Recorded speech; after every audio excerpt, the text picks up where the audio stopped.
मैं हूं professor doctor Rifat Hashmi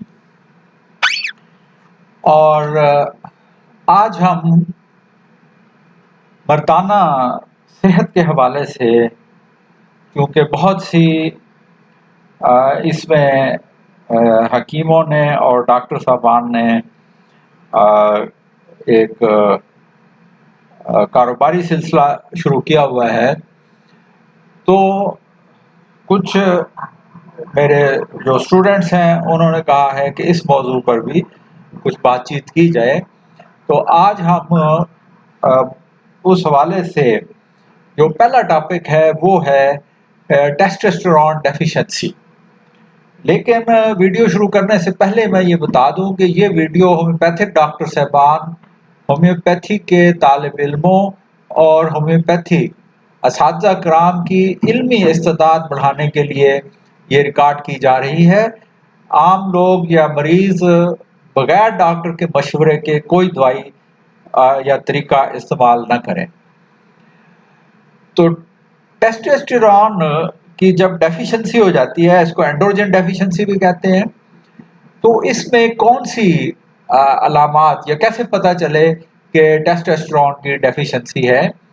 तो इसमें मरीज में थकावट और सुस्ती पैदा हो जाती है, जिनसी कारकर्दगी में कमी हो जाती है, जिनसी ख्वाहिश कम हो जाती है, मरीज उदास रहता है और उसमें खुशी और मुसर्रत के जो जज्बात हैं वो कम हो जाते हैं या चिड़चिड़ापन आ जाता है। पट्ठे और उज़लात जो हैं वो कमज़ोर हो जाते हैं। तो अगर ये अलामात पाई जाएं तो अपना टेस्टोस्टेरोन लेवल जो है वो चेक करवाना चाहिए कि उसकी कमी की वजह से तो ये अलामात पैदा नहीं हो रही हैं। तो ये जो टेस्टोस्टेरोन डेफिशिएंसी है ये ओल्ड एज के साथ रिलेटेड है। वैसे तो ये ग्लैंडुलर प्रॉब्लम हो सकता है, बाई बर्थ भी हो सकता है या एंडोक्राइन सिस्टम की खराबी की वजह से पैदा होता है, लेकिन आम लोगों में टेस्टोस्टेरोन डेफिशिएंसी जो है ये बुढ़ापे की अलामात इसमें ज़ाहिर होती हैं और इसका ताल्लुक हर चीज़ का एक दूसरे के साथ है। मसलन अगर डायबिटीज़ है तो उसके नतीजे में मेटाबॉलिक सिंड्रोम होगी, बीटा सेल काम नहीं करेंगे, डायबिटीज़ हो जाएगी और सीवियर टेस्टोस्टेरोन डेफिशिएंसी जो है वो हो सकती है। इसी तरह एडिपोज टिश्यू यानी मोटापा जो है उसमें भी चूँकि वो भी कंट्रीब्यूट करेगा। तो हर चीज़ का एक दूसरे के साथ यानी एक रिलेशनशिप जो है वो पाया जाता है। तो महज सिर्फ डेफिशिएंसी की अलामात जो है उनके पीछे कोई ना कोई बीमारी या कोई सिस्टेमिक डिजीज भी हो सकती है। तो नॉर्मल ये मेल टेस्टोस्टेरोन लेवल जो है वो यहाँ पर दिए गए हैं कि कितनी उम्र में कितना होना चाहिए टेस्टोस्टेरोन का लेवल। तो ये वो हार्मोन है जो ख़वातीन में भी पाया जाता है। यहाँ पर ये देखिए कि फीमेल में जो 19 साल से ओल्डर फीमेल है उसमें भी टेस्टोस्टेरोन है उसकी मौजूद है। अगर फीमेल्स में टेस्टोस्टेरोन की मिकदार बढ़ी हुई हो तो इसके नतीजे में फिर ख़वातीन के चेहरे पर बाल उगने शुरू हो जाते हैं या उनकी आवाज़ जो है उसमें मर्दानापन आ जाता है। तो लेकिन मर्दों में अगर टेस्टोस्टेरोन जो है वो आमतौर पर कम हो जाता है बुढ़ापे में, तो उसके नतीजे में जो पीछे मैंने अलामात बताई हैं वो ज़ाहिर होंगी। अब इसका जो एलोपैथी में इलाज है वो बेशुमार साइड इफ़ेक्ट्स लिए हुए हैं और आमतौर पर इसमें इंजेक्शन इस्तेमाल होते हैं टेस्टोस्टेरोन के, जो कि बहुत ही एहतियात की ज़रूरत है इन इंजेक्शन को इस्तेमाल करने में, क्योंकि इनका बेजा इस्तेमाल या ज़्यादा इस्तेमाल जो है वो कई बीमारियां पैदा कर सकता है। इसी तरीके से ये टेस्टोस्टेरोन जेल का इस्तेमाल जो है ये किया जाता है या टेस्टोस्टेरोन की टेबलेट्स इस्तेमाल होती हैं। टेस्टोस्टेरोन पैचेस जो है ये इस्तेमाल किए जाते हैं या फिर बीड्स हैं जो कि सर्जिकल प्रोसीजर के ज़रिए जिस्म में ये लगा दी जाती हैं बीड्स जो हैं, लेकिन ये पेनफुल प्रोसेस है। तो ये जितने भी तरीके हैं यहाँ पर ये उन मरीजों के लिए है जिनमें कोई भी दूसरा तरीका इलाज जो है वो कारगर ना हो और मरीज को अफाका ना हो रहा हो, तो फिर मजबूरी की हालत में इनमें से कोई तरीका जो है वो इस्तेमाल किया जा सकता है, लेकिन इसके बेशुमार साइड इफेक्ट्स जो हैं उनके लिए ज़हनी तौर पर तैयार रहना चाहिए। हर्बल ट्रीटमेंट में जो है मुख्तलिफ जड़ी-बूटियाँ जो हैं वो इस्तेमाल होती हैं।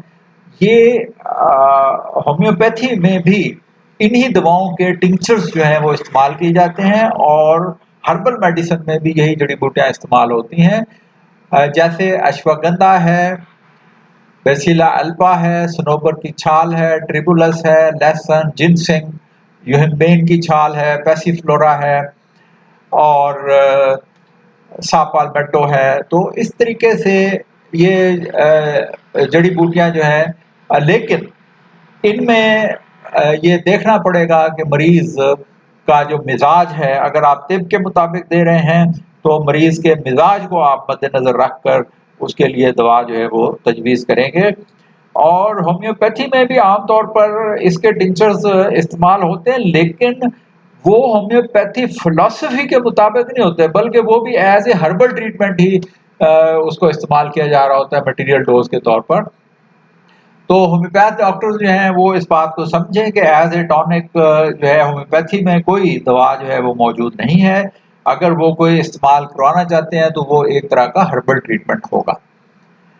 टेस्टोस्टेरोन बढ़ाने के कुछ नेचुरल तरीके भी हैं कि मसलन नींद जो है वो मुनासिब हो, वर्जिश की जाए, वज़न को कंट्रोल किया जाए, विटामिन डी, ज़िंक और मैग्नीशियम जो है इसकी कमी ना होने दी जाए, तो ये भी टेस्टोस्टेरोन जो है उसको बूस्ट करने का एक तरीका है या उसको बेहतर रखने का एक तरीका है, ये नेचुरल तरीका है, इसमें कोई साइड इफेक्ट नहीं है, हर बंदा इसको कर सकता है। एक्यूपंक्चर में की थ्योरी के मुताबिक जो मेल फंक्शंस हैं उसको किडनी जो है वो कंट्रोल करता है। और जैसा कि डॉक्टर साहबान जानते हैं या जो एक्यूपंक्चर प्रैक्टिस करते हैं वो जानते हैं कि एक्यूपंक्चर में 2 तरह की तवानाइयाँ होती हैं, गर्म और सर्द तवानाई। तो गुर्दे की सर्द तवानाई जो है वो अगर कम हो जाए और गर्म तवानाई जो है वो नॉर्मल है, लेकिन ये सर्द तवानाई जो है यानी यिन कम हो गया है और yang नॉर्मल है, तो इस सूरत हाल में इस तरह की अलामात पैदा हो जाएंगी, जैसे रात को आराम करने से और रात के वक्त मरीज बेहतर महसूस करता है, लेकिन दिन के वक्त वो थकावट या और अलामात महसूस कर सकता है। हड्डियां कमजोर हो जाती हैं, पेशाब कम होता है और गाढ़ा होता है, कानों में शोर सुनाई देता है या आवाजें सुनाई देती हैं, बाल गिरने लगते हैं या बारीक हो जाते हैं। इसी तरह जो आर्टरीज हैं वो हार्ड होने लगती हैं, तो जिससे दिल की बीमारियां और ब्लड प्रेशर के अमराज हो सकते हैं।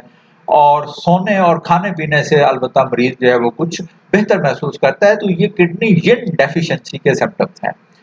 दूसरी कैफियत में किडनी yang जो है वो डेफिशिएंट अगर हो जाए, तो इसमें फिर दिन के वक्त जो है वो तकलीफ बढ़ती है, यानी सुबह दिन का आगाज करना मुश्किल होता है, क्योंकि मरीज सुस्ती और काहली महसूस करता है, उसके लिए उठना मुश्किल हो जाता है। इस्तादियाँ कमज़ोर होती हैं, रात को पेशाब की ज़्यादती होती है, बाल कबल वक़्त सफ़ेद होने लगते हैं, पेशाब गैर इरादी तौर पर निकल जाता है, पाँव ठंडे होते हैं लेकिन मरीज़ को पता नहीं चलता कि पाँव जो है वो ठंडे हैं, हाथ लगाने से पता चलता है कि पाँव ठंडे हैं। और नमकीन ग़िज़ा की ज़्यादा ख़्वाहिश होती है, जोड़ों में ठंडक और दर्द का एहसास होता है, तो ये किडनी की yang डेफिशिएंसी है।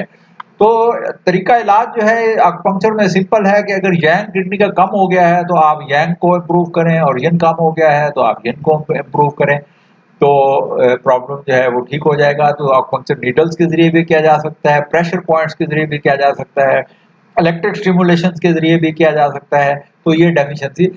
तीसरी जो कैफियत है उसमें yin और yang जो है वो दोनों कम हो जाते हैं। तो इस कैफियत में मरीज हर वक्त थका-थका महसूस करता है, ख़ास तौर पर शाम 3 से 7 बजे तक जो है वो बेहतर होगा, बाकी औकात में उसमें थकावट का हमला ज़्यादा होगा।